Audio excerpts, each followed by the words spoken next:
আসন্ন জাতীয় সংসদ নির্বাচনকে সামনে রেখে রাজধানীর বিভিন্ন আসনে চলছে প্রচারণা।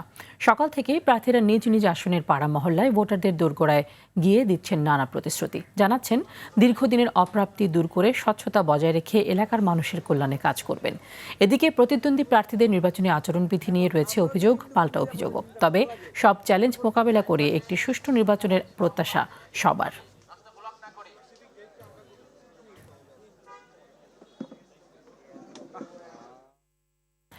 রাজধানী ধানমন্ডি 10 আসন থেকে সরাসরি যুক্ত হচ্ছেন সহকর্মী সাকিবুর রহমান।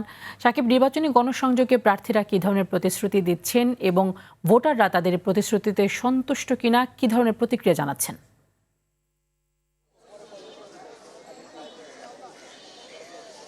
তানি আসলে প্রতিটি ভোটারের কাছে যাওয়ার চেষ্টা করছেন যারা প্রার্থী রয়েছেন। তারা তাদের যে সকল প্রতিশ্রুতি রয়েছে, যে সকলের কাজ তারা করতে চান, সেগুলোই মূলত ভোটারদের কাছে তুলে ধরছেন এবং ভোটারদের থেকে একটু করে জানার চেষ্টা করছেন যে আসলে তার যে আসনে আসলে কি ধরনের সমস্যা রয়েছে, সেই সমস্যাগুলো জানার চেষ্টা করছেন এবং প্রতিশ্রুতি দিচ্ছেন অন্তত একটি করে কাজ হলেও যেন তিনি শুরুতেই শুরু করতে পারেন।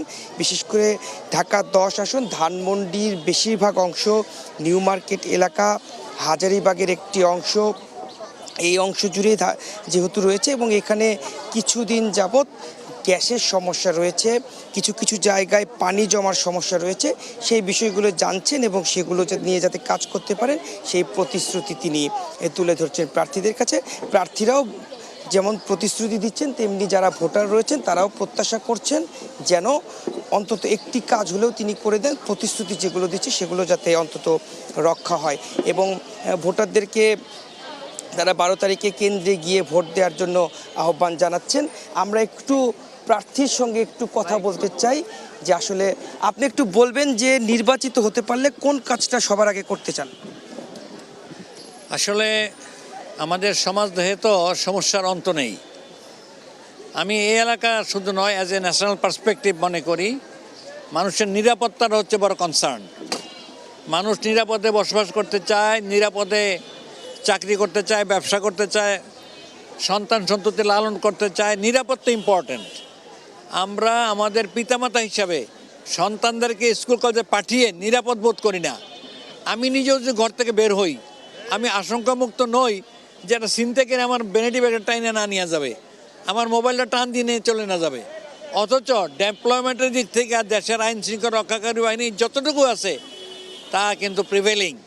সুতরাং এই সমস্ত মানুষের অন্যতম থ্রেট হচ্ছে নিরাপত্তার সমস্যা। আপনি একটি বিষয় একটু বলবেন যে নির্বাচনের পরিবেশ কেমন দেখতে? আমি আরেকটা কথা বলে নিতে চাই পরিবেশের ব্যাপারে, যে আসলে ছিনতাই, চাঁদাবাজি এবং দুর্নীতির কারণে মানুষ অত্যন্ত অতিষ্ঠ। নির্বাচনের একটা উৎসবব্যঞ্জক পরিবেশ ছিল।